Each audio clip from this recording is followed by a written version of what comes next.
Hello friends, ഞങ്ങൾ ഇന്ന് വന്നിരിക്കുന്നത് ഗുജറാത്തിലെ വഡോദരയിൽ നിന്നും ഏകദേശം 47 കിലോമീറ്റർ അകലെ സ്ഥിതി ചെയ്യുന്ന ചമ്പാനേർ പാവഗഡ് ആർക്കിയോളജിക്കൽ പാർക്കിലാണ്.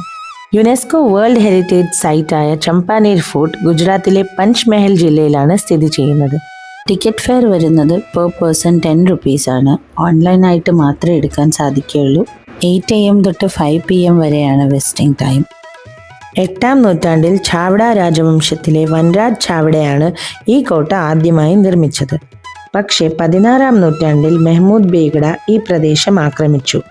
തുടർന്ന് ഈ പ്രദേശത്തെ ഗുജറാത്ത് സുൽത്താനേറ്റിന്റെ തലസ്ഥാനമാക്കി മാറ്റുകയും ചമ്പാനേരിനെ മുഹമ്മദാബാദ് എന്ന് പേര് മാറ്റുകയും ചെയ്തു. എന്നാൽ 1535-ൽ മുഗൾ ചക്രവർത്തി ഹുമായൂൺ ചമ്പാനേർ കോട്ട പിടിച്ചെടുത്തു. പിന്നീട് ഗുജറാത്തിന്റെ തലസ്ഥാനം ചമ്പാനേരിൽ നിന്നും അഹമ്മദാബാദിലേക്ക് മാറ്റിയതോടെ ഈ നഗരം ഉപേക്ഷിക്കപ്പെട്ടു.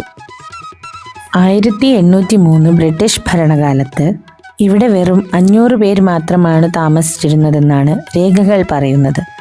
നശിച്ചുകൊണ്ടിരുന്ന ഈ നഗരത്തെ ബ്രിട്ടീഷുകാർ പിന്നീട് പരുത്തിയുടെ വലിയ കയറ്റുമതി കേന്ദ്രമാക്കി മാറ്റുകയായിരുന്നു. ഹിന്ദു ഇസ്ലാമിക് ശൈലിയിലുള്ള കെട്ടിടങ്ങളാണ് ഇവിടെ കാണാൻ സാധിക്കുന്നത്. 8 മുതൽ 16-ാം നൂറ്റാണ്ട് വരെയുള്ള നിർമ്മിതികൾ ഇവിടെ സംരക്ഷിക്കപ്പെട്ടിരിക്കുന്നു. 16-ാം നൂറ്റാണ്ടിൽ നിർമ്മിച്ച ജാമി മസ്ജിദാണ് ഇവിടുത്തെ ഒരു പ്രധാന ആകർഷണം. ചുവപ്പും മഞ്ഞയും കലർന്ന കല്ലുകൾ ഉപയോഗിച്ചാണ് കോട്ടയും മസ്ജിദുകളും നിർമ്മിച്ചിരിക്കുന്നത്.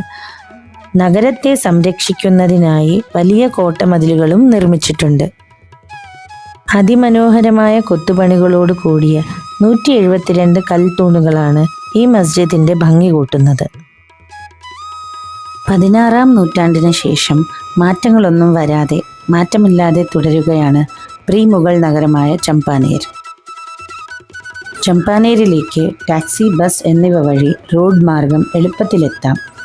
വഡോദരയിൽ നിന്നും ഏകദേശം 1.25 മണിക്കൂർ യാത്ര ചെയ്താൽ ചമ്പാനേരിലേക്ക് എത്താൻ സാധിക്കും. ചമ്പാനേരിലേക്ക് എത്താൻ ഏറ്റവും അടുത്തുള്ള റെയിൽവേ സ്റ്റേഷനും എയർപോർട്ടും ഉള്ളത് 50 കിലോമീറ്റർ അകലെയുള്ള വഡോദരയിലാണ്. ചരിത്രവും പൈതൃകവും ഉറങ്ങുന്ന ചമ്പാനേർ കോട്ടയിലെ ഈ മനോഹരമായ യാത്ര ഇവിടെ അവസാനിക്കുകയാണ്. വീഡിയോ ഇഷ്ടമായാൽ ചാനൽ സബ്സ്ക്രൈബ് ചെയ്ത് സപ്പോർട്ട് ചെയ്യുക. Thank you for watching.